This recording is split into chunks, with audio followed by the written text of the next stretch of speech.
Film की शुरुआत में जापान की सिविल वॉर का समय दिखाया जाता है, जहां हम देख पाते हैं कि दो पक्षों के बीच घमासान युद्ध हो रहा है, जिसके अंत में हमें चारों तरफ लाशें ही लाशें देखने को मिलती हैं। फिर हमें एक ऐसी अघोरी के बारे में बताया जाता है जिसके पास मरे हुए लोगों को जिंदा करने की शक्ति होती है, पर अचानक से वो अघोरी कहीं गायब हो जाता है, जिसके बारे में किसी को कुछ भी पता नहीं चलता। अब हमें एक शाही परिवार दिखाया जाता है, जहाँ पर हम टोक्यो के राजा और उनकी पत्नी उकियो दायु को देखते हैं। साथ ही साथ हमें दांजो नाम का एक आदमी दिखाया जाता है, जो कि एक निंजा परिवार से है। दरअसल दांजो इस राजा का सेनापति है, पर वो उकादोयु से शादी करना चाहता है और इसके लिए वो एक चाल चलता है, जहां वो सबको चाय पे बुलाकर उन्हें मारना चाहता था, पर चाय में मिले जहर का किसी पर कोई असर नहीं होता, जिस कारण दांजो काफी गुस्से में अपने घर में बैठा हुआ होता है। तभी फिर उसे किसी के चुपके से घर में घुसने की आवाज आती है और वो फिर उस शख्स को जाके पकड़ लेता है और उससे उसका नाम पूछता है, जिस पर वो शख्स अपना नाम शिनजामोन बताता है, जिसे डांजो का गार्ड कोजी मारने के लिए तलवार निकाल लेता है। तब शिनजामोन डांजो से कहता है कि उकियोदाई को पाने से अच्छा है कि तुम पूरा राज्य ही हासिल कर लो। जो सुन के डांजो होश में पड़ जाता है, जिस पर फिर शिनजामोन कहता है कि इस काम के लिए तुम्हें मेरी जरूरत पड़ेगी। पर तभी वहाँ एक ईवल निंजा आता है जिसका नाम राशिद सुहो होता है और ये शिनजामोन का साथी है। अब शिनजामोन दांजो से कहता है कि अभी 4 निंजा और बाकी है, जो इस पूरे राज्य और रानी को हासिल करने में तुम्हारी सहायता करेंगे। अब ये सब देखकर दांजो शिनजामोन से पूछता है कि इसमें तुम्हारा क्या फायदा है, पर उसके इस सवाल पर वो हंसने लगता है और बिना कोई जवाब दिए ही वहाँ से गायब हो जाता है। वहीं दूसरी तरफ हमें 2 निंजा दिखाई देते हैं, जिनमें से एक लड़की नेम कागारिबी और दूसरा उसका दोस्त नेम जोटारो को जंगल में अपनी निंजा प्रैक्टिस करते हुए देखते हैं। फिर तभी उनके ऊपर दांजो की ईवल निंजास हमला कर देते हैं, जिस लड़ाई में जोटारो और कागारिबी दोनों लड़ते लड़ते बेहोश हो जाते हैं, जिसके बाद राशिद सुहो कागारिबी को लेकर दांजो के पास चला जाता है। जहां दांजो जब कागारिबी को देखता है तो वो उसे बिल्कुल उकियोदायु की तरह ही दिखाई देती है। तब उनमें से एक ईवल निंजा दांजो को बताता है कि कागारिबी और उकियोदायु ये दोनों असल में जुड़वा बहनें हैं, लेकिन इनकी माँ ने उकियोदायु को बचपन में ही किसी और को दे दिया था, जो आगे जाके इस राज्य की रानी बन गई। इस पर फिर दांजो कहता है कि अगर ये सच है तो मुझे इस राज्य का राजा बनने से कोई नहीं रोक सकता।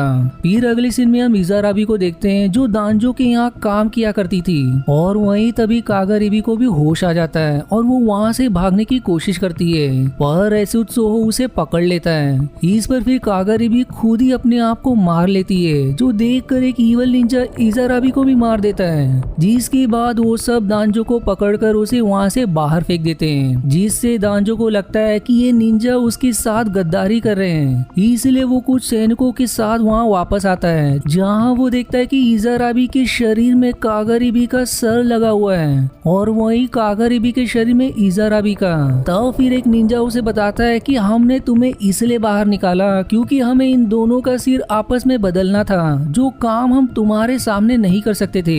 इस पर वो कहता है कि अब से कागारिबी तुम्हारी ही बात मानेगी, जिसके बाद वो उसका नाम बदल के उने भी रख देता है, जिसका मतलब शैतान की आग होता है। वहीं दूसरी तरफ जोतारो को होश आ जाता है और वो कागारिबी को ढूंढने लगता है, और उसे ढूंढते हुए वो घने जंगल में पहुंच जाता है, जहां उसे कागारिबी की आत्मा दिखाई देती है, जो जोतारो से कहती है कि वो मर चुकी है, और जैसे ही जोतारो उसे छूने जाता है वो गायब हो जाती है। इधर हम उस ईवल निंजा को देखते हैं, जो एक ऐसा काढ़ा बना रहा था जिसको पीते ही कोई भी शख्स उसे पिलाने वाले के वश में हो जाएगा, और फिर वो उस काढ़े को दांजो को देकर कहता है कि तुम इसे उकियोदाई को पिला दो, जिससे वो तुम्हारे वश में हो जाएगी। अब सीन बदलकर जोतारो पर आ जाता है, जो जंगल में और आगे जा चुका था, और तभी उसे वहाँ पर इजाराबी दिखाई देती है, जिसका शरीर तो कागारिबी का था, लेकिन चेहरा इजाराबी का, जो उससे कहती है कि उसका सर बदल दिया गया है। इस पर फिर जोतारो उसे छूता है, पर वो गायब नहीं होती। तभी उन ईवल निंजास को जोतारो के होने का एहसास हो जाता है, इसलिए वो उसकी तरफ बढ़ने लगते हैं, जबकि इधर इजाराबी उसे सब कुछ बता रही होती है कि अचानक से फिर एक चाकू आके सीधे उसके सीने में लगता है, जिससे जोतारो समझ जाता है कि वो पांचों निंजा यहाँ आ चुके हैं। इसलिए वो इजारिबी को लेके भागने लगता है और एक झरने के किनारे पहुंच जाता है, जहाँ वो भी अपना दम तोड़ देती है। लेकिन जाते हुए वो जोतारो को एक लॉकेट देकर जाती है। वहीं उस तरफ वो पांचों निंजा जोतारो से लड़ने लगते हैं, जिसमें जोतारो एक निंजा को मार देता है, लेकिन बाकी निंजास उस पे भारी पड़ने लगते हैं, इसलिए वो वहाँ से भागने लगता है। पर वो निंजास उसे भागने का मौका नहीं देते और उससे लड़ना जारी रखते हैं, जिसमें जोतारो बुरी तरह से घायल हो जाता है। पर फिर तभी वहाँ एलजीए क्लैन के निंजास आकर जोतारो को बचा लेते हैं, क्योंकि जोतारो भी इसी क्लैन का एक निंजा है। फिर जोतारो के साथ ही निंजा उसे लेकर उसके मास्टर हैंजो के पास जाते हैं, जो उसके जख्मों को ठीक कर देते हैं। और जोतारो को होश आने के बाद वो हांजो को सब कुछ विस्तार से बताता है, जिस पर फिर हांजो जोतारो से कहते हैं कि ये सारी तुम्हारी ही गलती है, क्योंकि तुम अगर कागारिबी के पीछे ना पड़े होते तो आज तुम सही सलामत होते।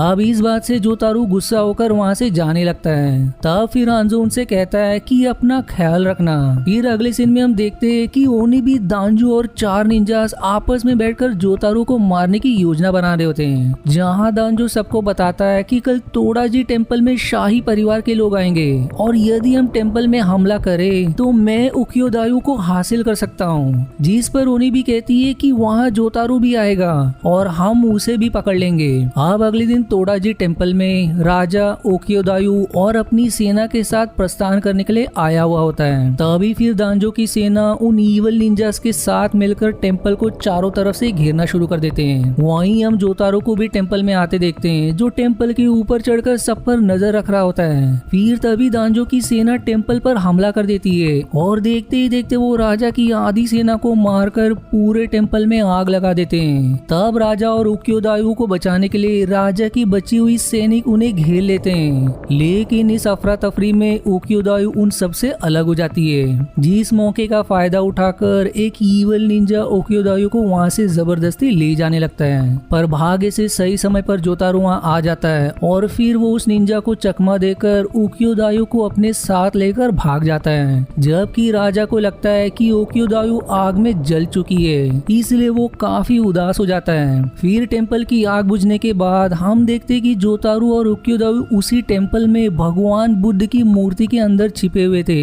वहीं दांजो अपनी नाकामी से आग बबूला उठता है, क्योंकि जोतारो और उकादोयु दोनों उसके हाथ नहीं आ पाए। दूसरी तरफ जोतारो उकियोदायु के लिए खाने का कुछ सामान लेने शहर में जाता है, जिसके वापस आने के बाद उकियोदायु पूछती है कि तुम कौन हो और मेरी मदद क्यों कर रहे हो। इस पर जोतारो कहता है कि मैं इसी राज्य का नागरिक हूँ, इसलिए आपको बचाना मेरी जिम्मेदारी है। फिर बातों ही बातों में जोतारो उकियोदायु को कागारिबी की लॉकेट दिखाता है, जो हूबहू ओकादोयु के लॉकेट जैसा था। अब उस लॉकेट को देखते ही वो सब कुछ समझ जाती है और तभी वहाँ एक कागज उड़कर आता है, जिसमें लिखा होता है कि निंजास ने तुम्हें ढूंढ लिया है। जो पढ़कर वो दोनों वहाँ से भाग जाते हैं, जिसके बाद वो चारों ईवल निंजा वहाँ पर आते हैं, लेकिन उन्हें जोतारो और उकादोयु कहीं नहीं मिलते।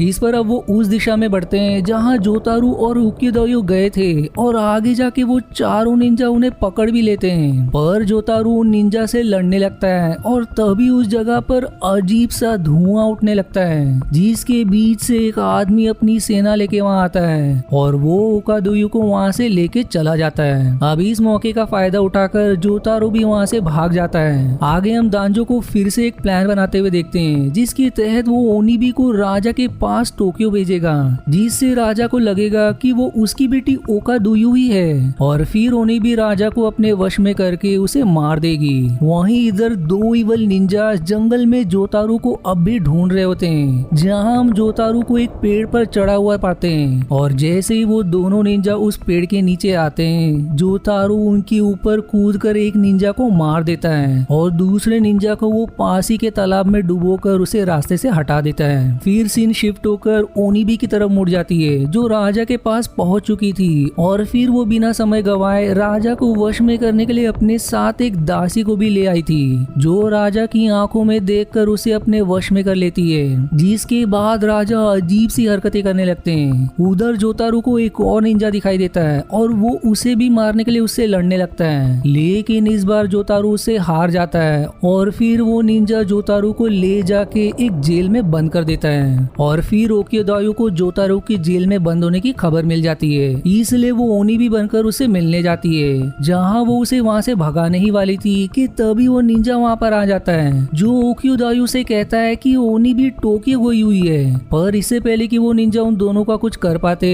जोतारू उस निंजा पर टूट पड़ता है और उसे जान से मार देता है, जिसके बाद जोतारू और ओकियोदायो वहाँ से भाग जाते हैं। इधर दांजो राजा के पास आया होता है, जहाँ राजा के साथ ओनी भी और उसकी दासी भी होती है। पर तभी वहाँ ओकियोदायो आ जाती है, जिसे देखकर राजा आश्चर्यचकित हो जाता है। तब ओकियोदायो राजा को सारी बात बता देती है कि कैसे दांजो और ओनोबी मिलकर आपको मारना चाहते हैं, लेकिन फिर ओनोबी की दासी के वहाँ पर आने की वजह से राजा ओकियोदायो को ही मारने जा रहा था। पर किसी चमत्कार कारण से वो ओकियोदायो की आवाज सुनकर अपने होश में आ जाता है और फिर वो ओनिबी को ही मार देता है, जिसके बाद वो दासी वापस से राजा पर अपना वशीकरण शुरू कर देती है, जिसके बहकावे में आके राजा खुद को ही मार लेता है। और इन सब में राजा के सैनिक भी उसे नहीं बचा पाते, क्योंकि उन्हें दांजो की सेना घेर लेती है, जिसके बाद दांजो खुद को टोक्यो का राजा घोषित कर देता है। इसलिए मजबूरन राजा के सैनिकों को उसकी बात माननी पड़ती है। फिर दांजो ओकियोदायो को वो जादुई काढ़ा पिलाने की कोशिश करता है, पर वो उसे पीने से इनकार कर देती है। फिर तभी वहाँ पर जोतारू आ जाता है और आते ही वो उस दासी को मार देता है, जिसके बाद दांजो के सैनिक जोतारू से लड़ने लगते हैं, जिनके बीच काफी देर तक संघर्ष चलता है। पर जोतारू सबको बराबरी का टक्कर भी देता है। अब इन्हीं सबके बीच वहाँ पर रसेत्सुहो आ जाता है, जो कि आखिरी इवल निंजा था, और अब उन दोनों के ही बीच लड़ाई शुरू हो जाती है, जिसमें जोतारू रसेत्सुहो पे भारी पड़ता है और आखिरकार उसे भी बाकी इविल निंजास की तरह मार देता है। इसके बाद फिर वो दांजो के पास जाता है, पर तभी दांजो का गार्ड कोजी वहाँ आकर दांजो को ही जान से मार देता है। अब दांजो के मरते ही वहाँ पर काफी तेज हवा चलने लगती है, जो ये सब शिंजामोन कर रहा था, और वो अपने जादू से ओकियोदायो को वहाँ से गायब करके अपने पास बुला लेता है, जिसके कुछ देर बाद वो जोतारू को भी अपने पास बुलाता है। जहाँ पहुंचकर जोतारू देखता है कि शिंजामोन ओकियोदायो की जान लेने के लिए उसे फांसी देकर मारने वाला है, जो देखकर जोतारू ओकियोदायो को बचाने के लिए उसके पास जाता है। पर शिंजामोन अपने जादू से वहाँ पर आग लगा देता है, लेकिन जोतारू आग से बिना डरे ओकियोदायो को बचाने के लिए उसे पार कर जाता है। पर दुर्भाग्य से वो ओकियोदायो को उस फांसी से नहीं निकाल पाता, इसलिए वो खुद को भी उसी आग ओकियोदायो के साथ जल जाता है।